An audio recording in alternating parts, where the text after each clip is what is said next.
Hi, my name is Skipper Chung Warson. I'm a design director in San Francisco, California, and welcome to the second season of How This Works. This is a show where I talk to people about topics that they know incredibly well. And to kick things off today, Dr. Peter Chin Hong joins us again from UCSF to talk to us about his work as an infectious disease specialist and professor of medicine. We recorded this show in two parts, and in places, it's going to sound like that. Specifically, during this episode, we're going to talk about the coronavirus and COVID, among other topics. Dr. Chin Hong, or PCH, as you said last time you were on the show that your students call you, thank you for making time. My pleasure, Skipper. Thanks for having me back on. Yeah. So how have you been since we last talked? We last talked in December of 2020. So how are you doing? Well, I'm still on the treadmill, and even though things are a little bit quieter now on the hospital side, I feel like after all of those 2 years, I haven't recovered sort of mentally and physically. I've started going back to the gym, I guess, which is good. Okay. But my running tolerance is definitely at an all-time low just because I've just been tired and mentally also tired. And I probably will need a few years to recover, to tell you the truth. So is that one of the things that you do for your aerobic activity is run? Yes, I love running. In the old days, quote unquote, meaning 2 or 3 years ago, Sure. I loved going to different places whenever I'd visit and then running as a way to see the sights. And Okay. Now it pretty much is running on the treadmill, although, I should try to start or restart doing more outdoor running. I think it's just so good for the soul as well as for the body. Yeah. Running is one of the things that I do as well to kind of move my body in the world. And I think there's something wonderful about being able to sort of stretch and compete against yourself, or maybe if you're running with someone or running with a group, there's something about that intersection of being outside, moving your body, but then also having all of this data and information coming at you in terms of the outside world, which I think is really wonderful. Yes, it's definitely one that you can soak in a lot of things that's going on around you. It's almost like you're in a movie in a certain way because you go from one scene to the other, and people's activities and lives play out around you, and particularly if you have music going on as well, that's the soundtrack to your movie. So it kind of goes multimodal in that way. It's a good metaphor. Dr. Chin Hong, let's get into this part of the topic, right? We're meant to talk, I think, a pretty good amount today around COVID. And lots has happened since 2020, right? Variants, vaccine boosters, mask mandates being lifted. Some are being put back into place in a few places. But what's happening with COVID? Can you tell us what you're seeing? Yeah, so I think right now in the big 30,000 foot view, what we're seeing is a decoupling, as people say. So when you look at the community and the numbers, everybody gets frightened because look, 200% increase in Washington, D.C., or 1,000% increase in Puerto Rico. Sure. But the hospitals have remained pretty much intact. So that's very, very different from other surges where you see something in the community and then 2 weeks later, you see everything in the hospital too.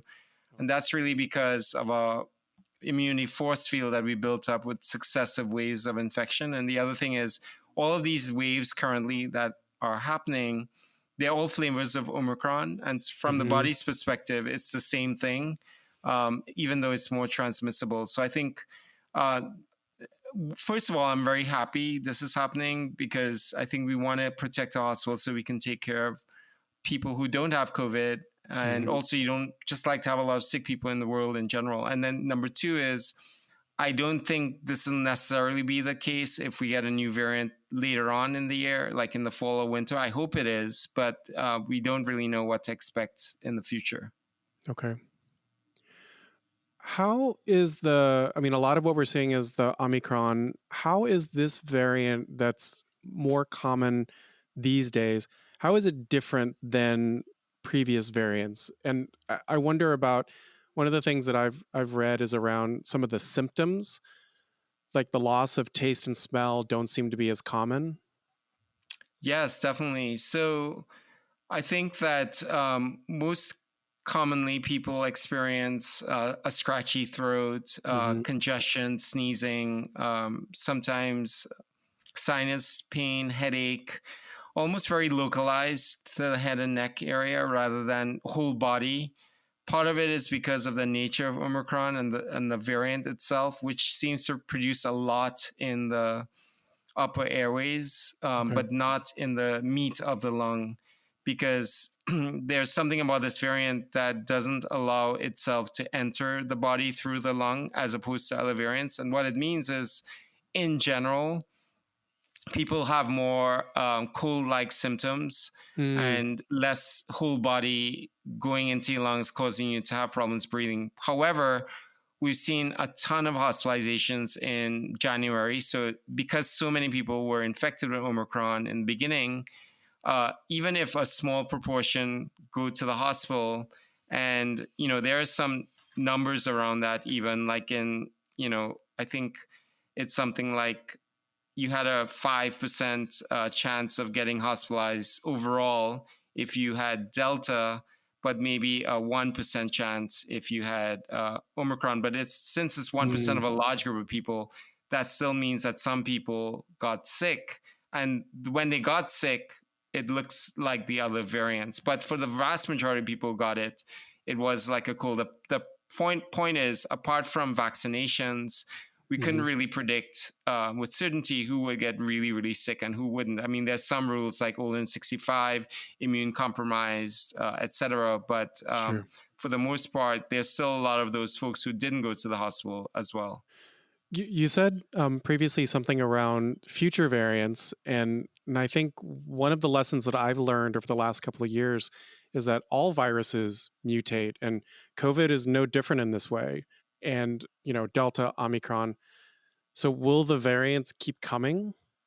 That's a great question. I think the variants will continue as long as we have transmissions occurring. That's why, Pillar 4 or Objective 4 of the Biden endemic plan talks about giving vaccines to the rest of the world. And even though that's stalled in Congress, it is a really key point to prevent the creation of variants, which ultimately affects people living in the US. So it's not just about the US being generous to the world, which I completely endorse. It's also about protecting the US's interests as well. So coming back to your question, yes, as long as there are transmissions and unprotected people in the US and around the world, there will continue to be variants unquestionably. And the reason why in COVID there are variants is essentially when the virus SARS-CoV-2 makes copies of itself, it's like you have a bad photocopy machine in the office Mm, and it makes smudges and errors. And sometimes by chance, those bad copies evade the immune system. And that's what's happened with the successive variants. I see. You said a word that I've heard a few times in various news reporting. This notion of an endemic versus a pandemic. I saw most recently there was a PBS clip where Dr. Anthony Fauci was speaking on this topic. Can you define those two terms, endemic and pandemic, and just tell us what they are? Yeah, so there are two things I think about to consider something an endemic. An Okay. endemic just means that it's in the background and we accept it. We can deal with the amount of impact it has in society because we want to carry on with our regular lives. So the poster child for endemic, of course, that most people can get is influenza, or most people can get that concept is influenza. So with influenza, we know when it comes, it's the winter time. We can prepare for it by getting vaccines, Okay. stocking up on drugs in case people get sick. We Hmm. know what to expect because we saw what came the year before or in other people's winter time Hmm. half year ago. Hmm. And we can expect that about 30,000 people will die in the United States every year from influenza, and society accepts that. In a bad flu season, it'll be 60,000 people dying. So Mm. when you think about COVID, we've had more than 60,000 deaths in the country already, and it's not even the end of the year. Sure. And so that's probably questionable, although it may get to that point if we continue to have low numbers of deaths now, like 300 a day instead of 3,000. Sure. But the other point about endemicity is predictability.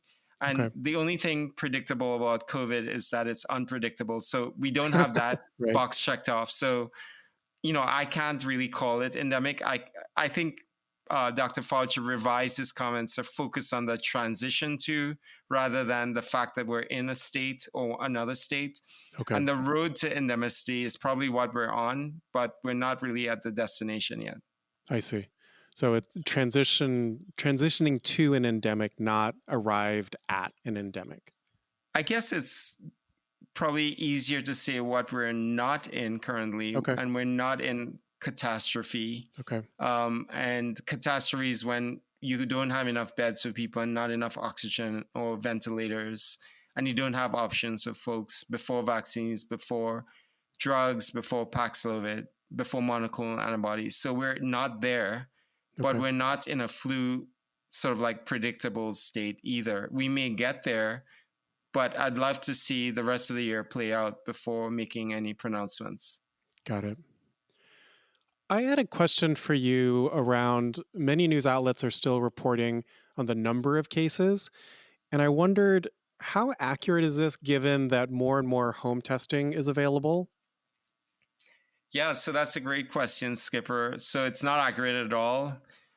But what's accurate is people who are in the hospital with COVID. Right. Much more accurate. Of course, people can quibble about the exact number as well for that. But Sure. how do people deal with this uncertainty? Well, they can look at the shape of the graph. They can look for accelerations or decelerations, which would be Okay. similar. They can look at wastewater, which we started looking at, which, by the way, is twice where it was in terms of amount of COVID virus material compared to a month ago. So that's probably more unbiased, but it doesn't talk about individual humans, just a bunch of virus in poop, essentially. Sure. So you can just quantify it by amount. So all of those things make us think that and then anecdotally, I'm sure you've heard multiple people with breakthrough COVID now when previously you didn't hear that much about other people you knew having had it. So Yep. all of that leads to the point that we do have a lot more COVID than we expect, or we expect from just looking at the official numbers. Yeah. And also people's testing behavior has changed. Some people are not even getting tested anymore. Yeah. Because they're worried what that might mean. Yeah. I know there are people who aren't testing now for whatever reason, even if they did before. Dr. Chin Hong, let me ask you something. I've heard this idea from some people that you can't get COVID twice, or you can't get it if you have the vaccine, or if you have the vaccine plus booster. Can you break this apart for me? Is this true? Is this false? Yeah, so reinfections is definitely becoming more of a thing. In the old days before Omicron, you had COVID once naturally. It would be very rare to get it, although there was older data showing that if you got vaccinated, you decrease your risk by half of getting reinfection. In the new era of Omicron, the virus is mutating very, very quickly, but staying with the same sort of like Omicron structure. But the outside is looking very different to the body. So like with the case of BA4 and BA5, we're finding more and more reinfections of people overall. But it's still, not as likely to get reinfected very soon after either a vaccine or natural infection, even in Omicron. And soon after means, I think you probably have a grace period maybe of 2 months. If there's another wave after 2 months, given the fact that the spike proteins are looking so different to the body, it doesn't guarantee that you won't get reinfected. In fact, some people now believe that if the vaccines don't change, we probably should be getting used to the idea of having 3 to 4 infections every year, like a cold. Although with vaccines, you're not going to go to the hospital, get really ill, and you're not going to die. So when you say the COVID vaccine needs to change, I think what you mean is similar to how the flu vaccine, for instance, gets reformulated every year. Yes.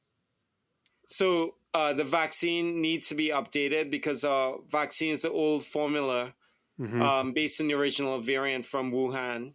But Omicron spike proteins look so different that the front guards, which are the antibodies, have a harder time recognizing it. And you Mm-hmm. need a lot more guards, which is why the guards decline over time for the new version of variants. In the updated vaccine, they may take something more recent and include it, like almost how we do with flu vaccines, as a cocktail of different variants.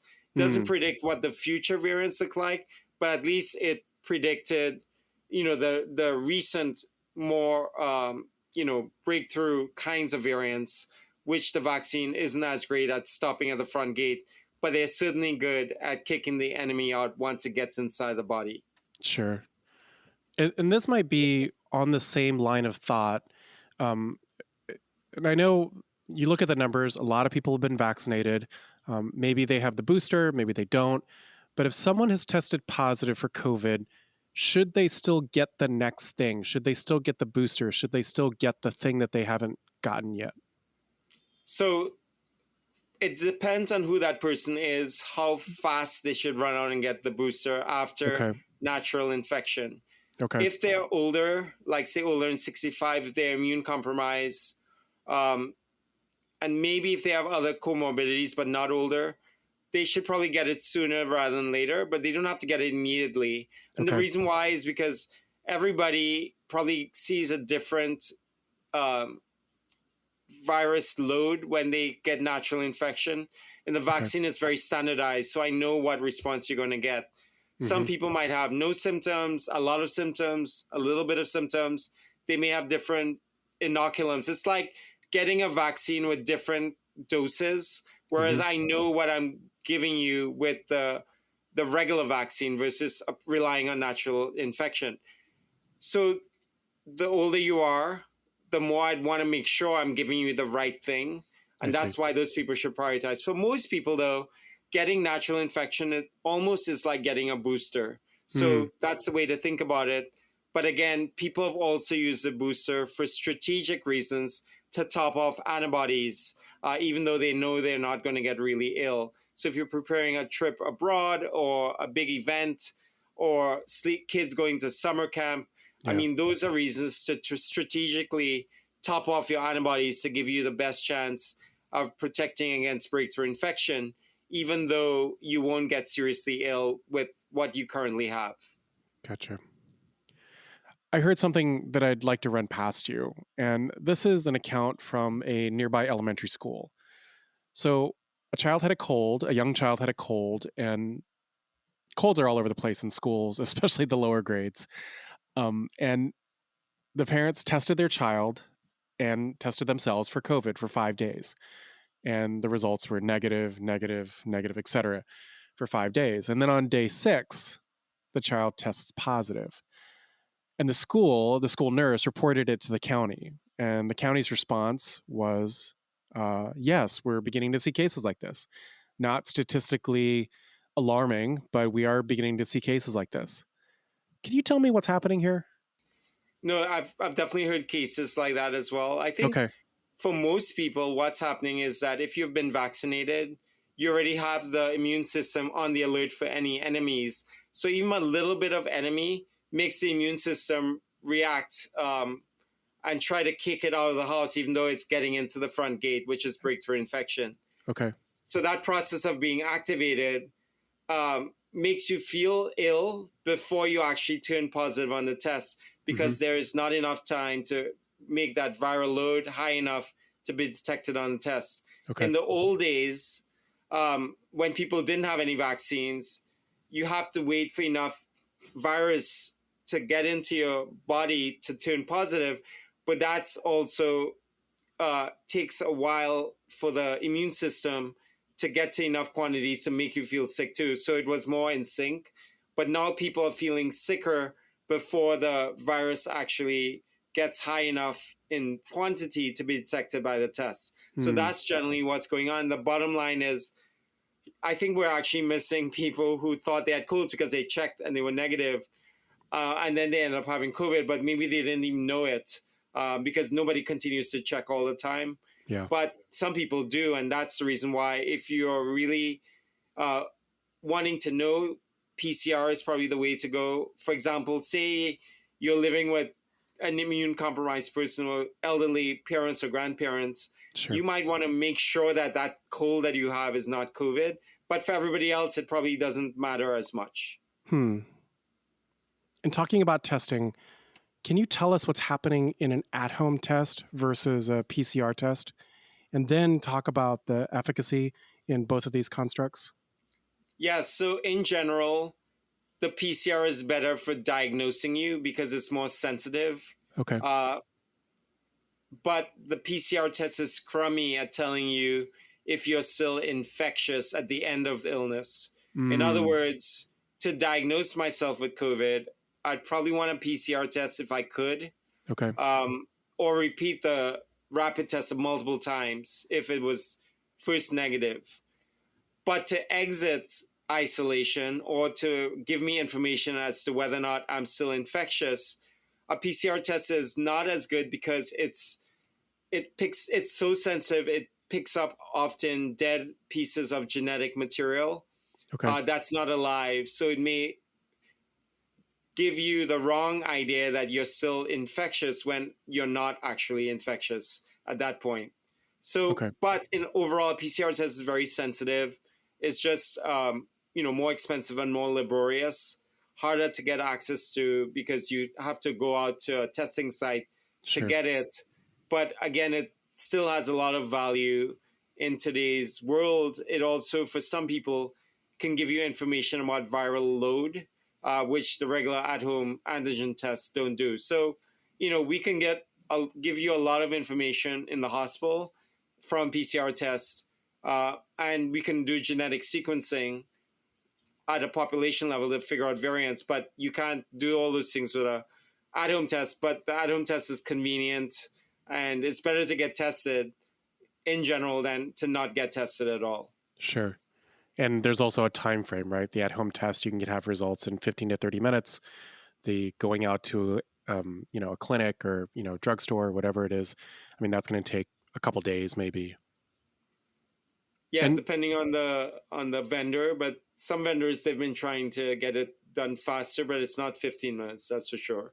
for There sure. are new things on the horizon that I'm really excited about. Haven't reached prime time yet, but like the breathalyzer for Yeah. COVID, rapid screenings for large events. But at home PCR is also a thing. There are two companies, at least now, making that kind of molecular test, but they're kind of expensive right now. And what do these tests check for? The PCR test, as you said, tests pieces of the virus, and those could be dead or alive. And the at-home tests, what do they look for exactly? Yeah, so the at-home test checks big pieces, chunks of protein. Okay. So to give you some idea, you probably need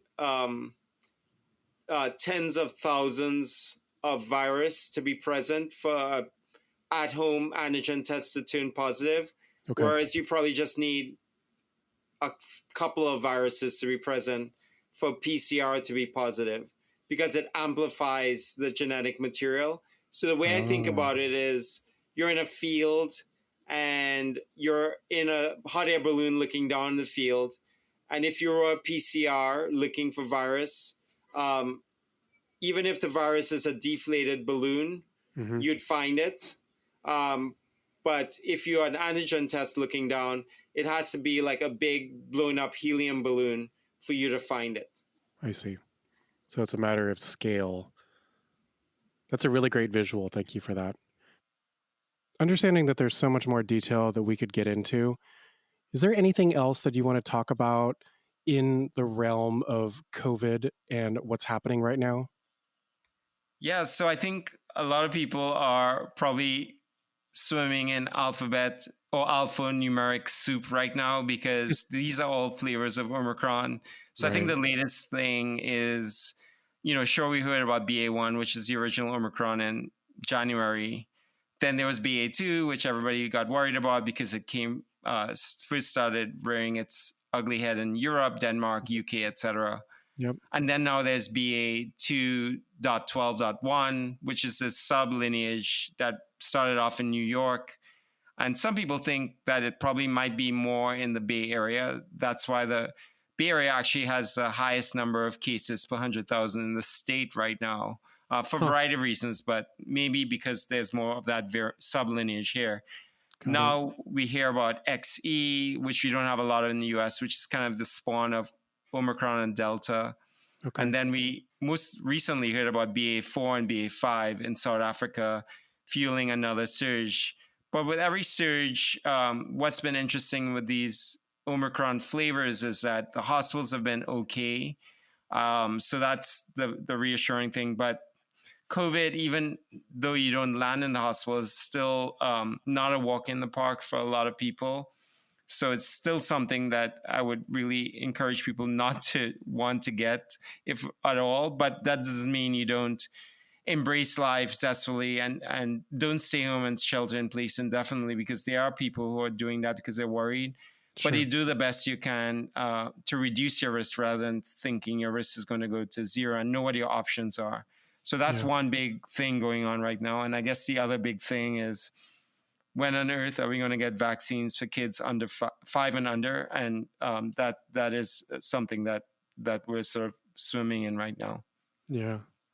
I know at its height, COVID was clocking in at something like 800,000 cases in the US per day. And I know that it's dropped. And like you said, it's more about the numbers may not be exactly right because of home testing or maybe people not even testing at all. But, you know, it seems to clock in at somewhere around like 55,000 cases a day. But you're saying that the hospitals, though, are not near. When we talked in December 2020, we talked about this notion of hospitals being at capacity. Are hospitals still in that place, or does it feel like there's a little bit of bandwidth there? Oh, there's a lot of bandwidth in hospitals right now, but we're sort of like cautiously optimistic. And I think we'll probably see just a slight uptick in hospitalizations. They're already seeing a slight uptick in New York right now. And it's trying to maybe force the mayor's hand in terms of restarting some of the masking in certain situations. I mean, the public transit in New York is already restarted masking. Of course, BART has, and then LA also has as well for that reason.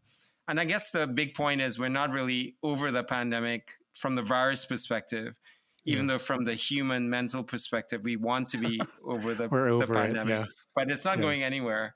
It's not having a huge impact on hospitals, but it's certainly having an impact still in society with people taken out of work, Broadway shows being canceled, and so on. Yeah. Speaking of alphabet soup COVID variants, the World Health Organization, the WHO, recently mentioned BA4 and BA5 as strains of concern. And these are some of the more recent Omicron variants. Can you put that statement into context? What does that mean? So overall, my comment about BA4 and BA5 is that it's nothing for us to be too alarmed about, except that it will likely cause reinfections in people who've had Omicron. It is a flavor of Omicron after all, but what we're learning from the South African experience so far is that although 90% of their population has been exposed to some sort of COVID, most of them Omicron recently, they're seeing a surge from a few hundred cases a day to thousands of people, and it's driven by BA4 and BA5. And what that suggests is that even though the hospitals aren't really seeing a flood of patients, it's causing a lot of reinfections in people who had COVID before. Okay. Yeah, around the idea of reinfections, and I think we're repeating some information that we've talked about before, but we're seeing these repeat infections in people who've had COVID before, or people who have been vaccinated, or people who have been vaccinated plus boosted, and or also had COVID. Yeah, so, you're seeing a lot more what we used to call and still call to some extent breakthrough infections. That is in people who've had vaccines and maybe they've even had boosters Yeah. and they're still getting COVID. But I guess the silver lining in that is that in the old days, you would have expected a lot more people to go to the hospital with that. And we're seeing much lower hospitalization rates in general. And that's really from the power of vaccines. In Mm. fact, the Commonwealth Fund did a projection in the United States and found that we probably saved 1 million lives already from just vaccinations alone, which is not too shoddy at all. And California did its own analysis recently, which showed, tens of thousands of lives saved. But again, those are conservative estimates because studies have also shown that every person who dies in a family affects for at least 9 other people around them. And also, you have to think about people taking time off of work to care for people, taking out of the workforce. So the impact on society is much larger, and you prevent that from getting vaccines.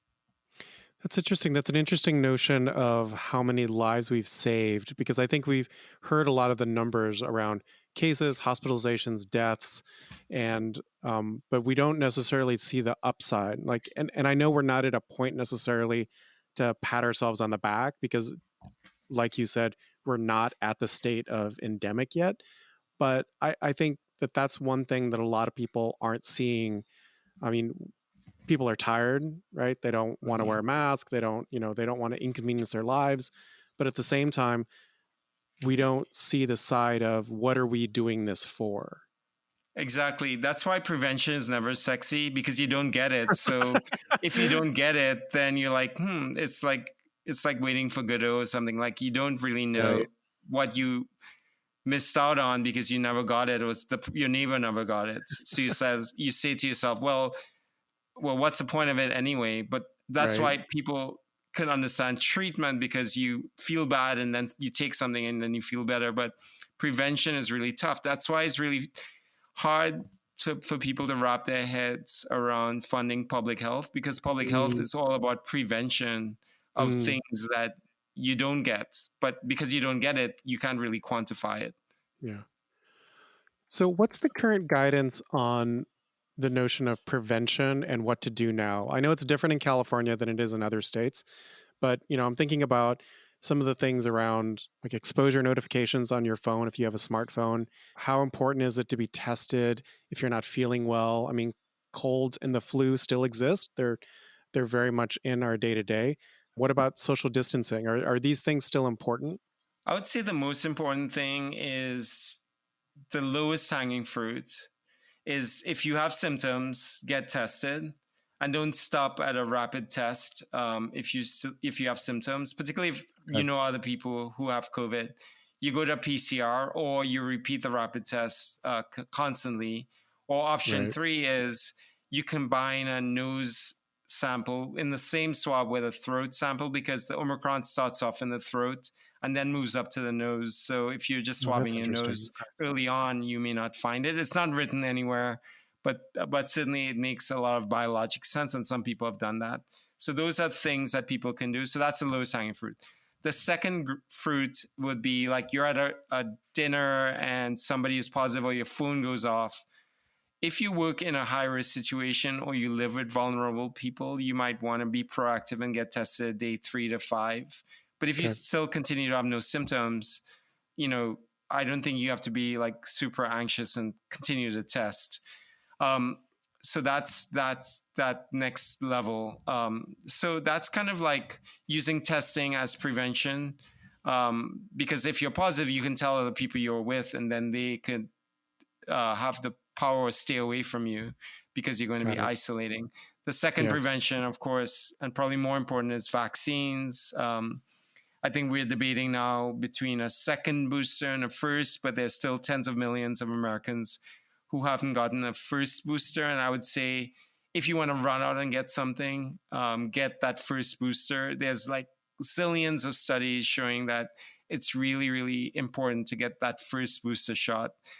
Preventing hospitalizations really as that goal. And the second shot, we can debate about that, but it's essentially the older you are, the more I'd recommend getting it. So if you think about what Europe is doing, they're like, you can get the shot, we think, when you're over 80, and that'll be our priority population. So, that's the way I think about getting that second booster. But the most important is that first booster, because just like many other vaccines that we have, and it will help probably give you longevity for protection for longer. And then in terms of other protection things, for people who don't respond to vaccines, there's Evusheld, which is a long-acting monoclonal antibody. It's like factory-made antibodies in case you can't make any of your own. And you get 2 shots, and it kind of gives you protection for 6 months. Okay. That's good to know.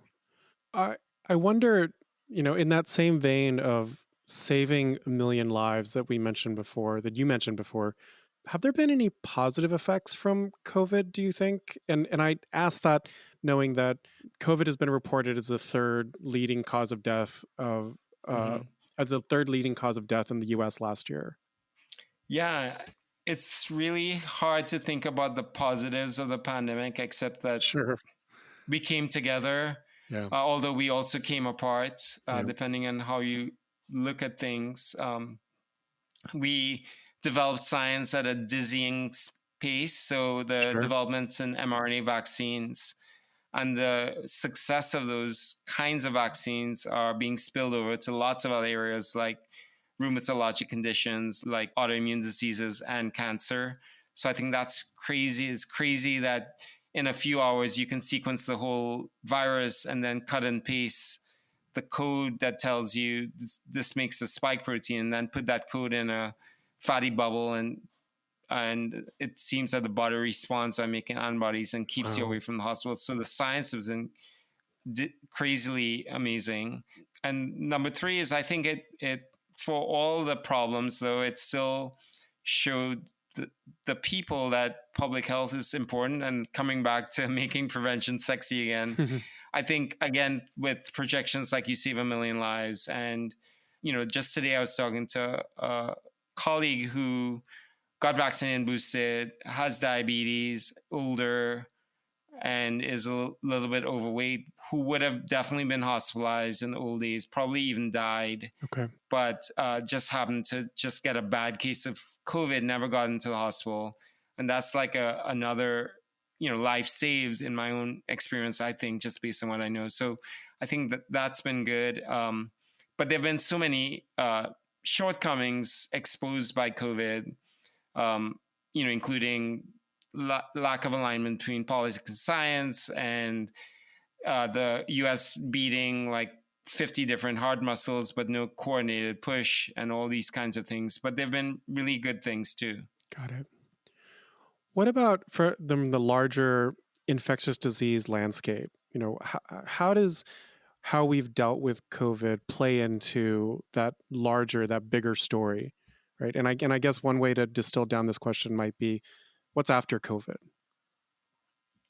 Well, I think we've been seeing some footprints of what might be to come soon. It's kind of like footprints in the sand, and then the waves wash it over, and then you don't see the footprints, except they come back again. And that's avian flu. So I think avian flu, even before COVID, was something that people had worried about, because essentially it's the same idea. You have this thing that birds get, and sure, some of them might die, but some of them do okay. But once it gets into humans, like they have, depending on the strain, we've never seen this thing before. So all of a sudden we go crazy and our bodies can't handle it. And that's avian flu. And then there's just regular flu that could mutate at any point to be like the 1918 flu pandemic. To, again, the same idea, something that the body has never seen before. And then it'll be like a COVID all over again. And then finally, there are diseases that we've been seeing creep up over the last few years and decades, because we've been pushing ourselves into jungles to build new cities and towns and houses.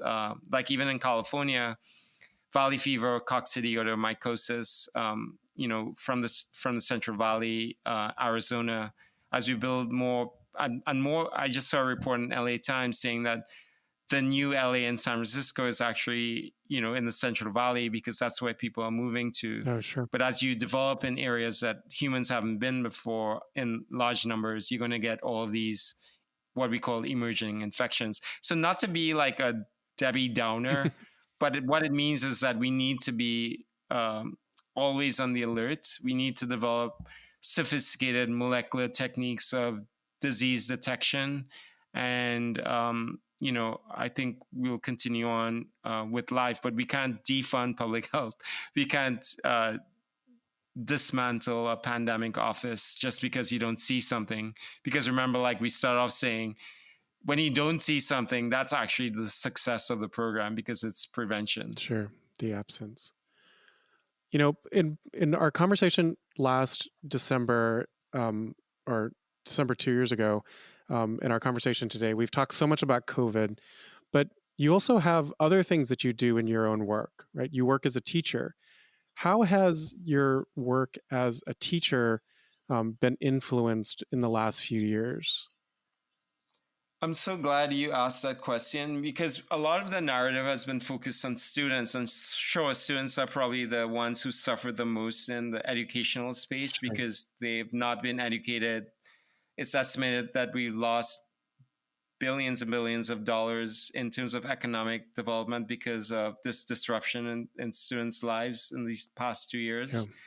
Yeah. But the pandemic has also had a profound effect on educators as well, because I think a lot of the joy of education is that physicality, that when you see somebody and you see the light bulb go off in the student's head, you're like, wow, I did something. Yeah.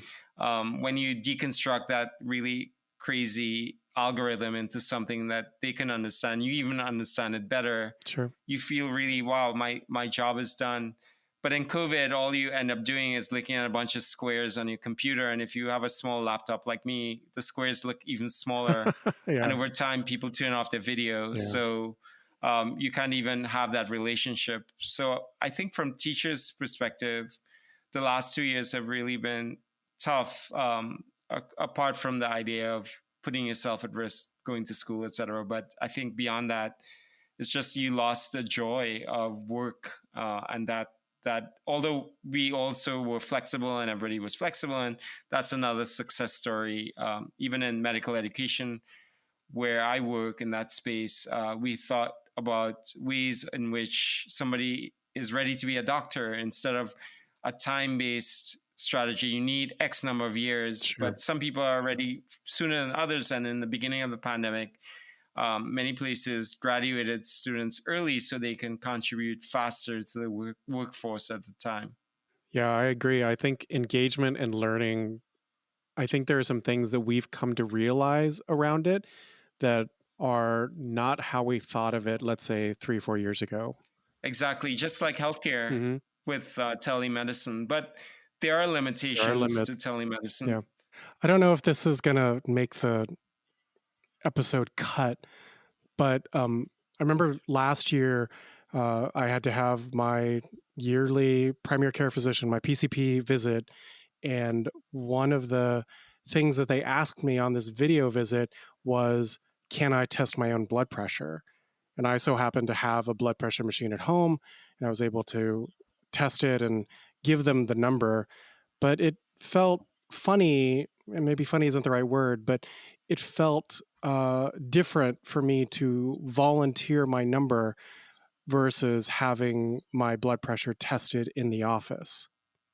Yeah, definitely. And, I think maybe at the end of the day, we will learn that we can do a lot of things remotely, but there is loss with that. There's a loss of relationships. There's a loss of joy on either side. Even when you mention you doing your own blood pressure and you seeing the healthcare provider as a two-dimensional person, it's different from just having that whole body contact with someone in the same space and maybe talking about your favorite meal that you had recently, and just seeing their whole body react to that instead of like that random face on that screen that's two-dimensional. And for all you know, that person is just a bobblehead on a swivel chair because you you can't see the whole person engage with you. That's true. I mean, it could be a deep fake doctor in the future. Let's hope not. Exactly. Yeah. Or AI or a robot or something. Exactly. Well, Dr. Chin Hong, is there anything else that you want to talk about today? I know we only have a few minutes left in our time, but is there anything else that you want to bring to the forefront?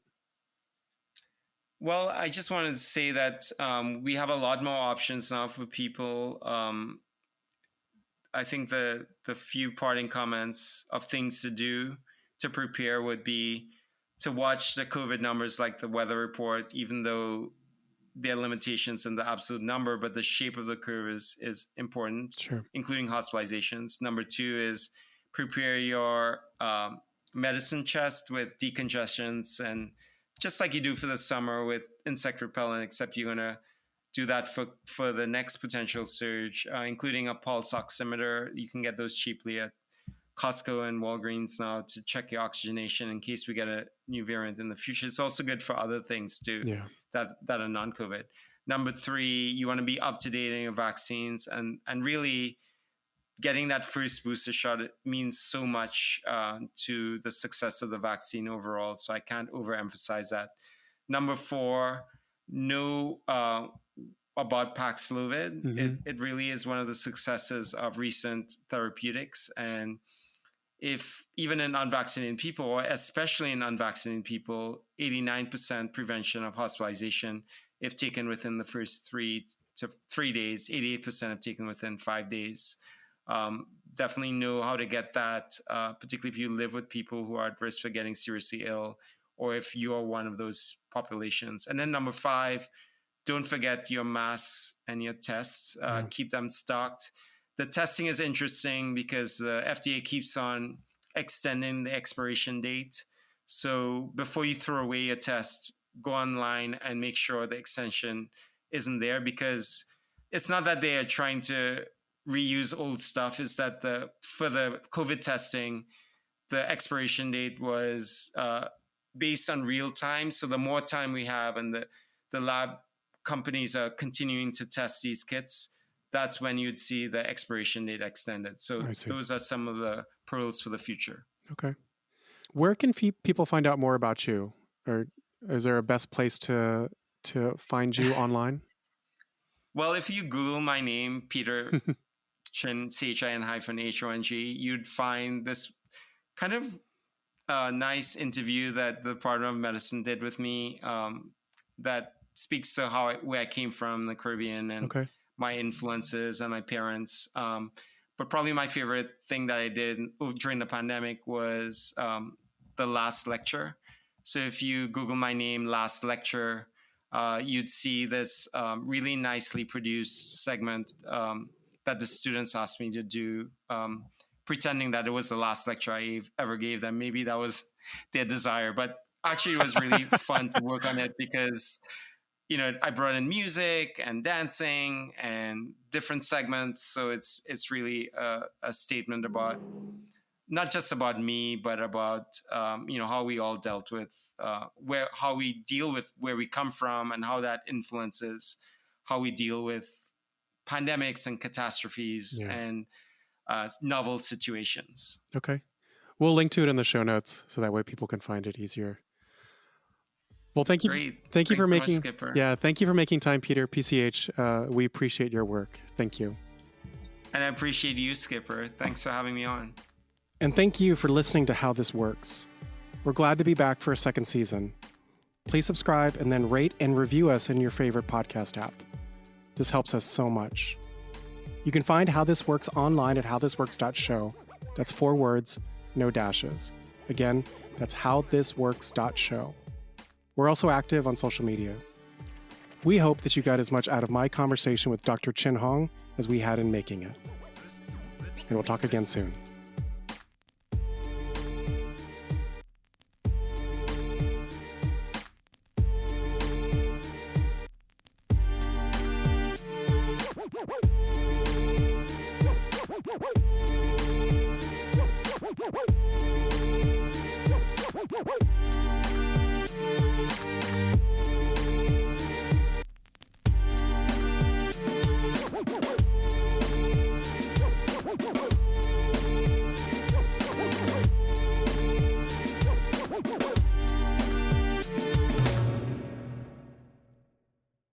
even in cold and flu season or flu, like the flu, even if you get the vaccine, and I know there are lots of people who say the flu vaccine is garbage or whatever, and some years it's more effective than others. Yes, But there correct. are some years I feel like in the past, even when I have gotten the vaccine, I still might get the flu twice, or what I Yeah, think is the flu. potentially. Yeah. Right, right.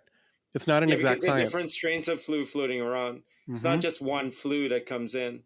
Right, It's like different kinds of flu in one season. right, So right. your observation is correct. Yeah, But still, you haven't been hospitalized, so that's good.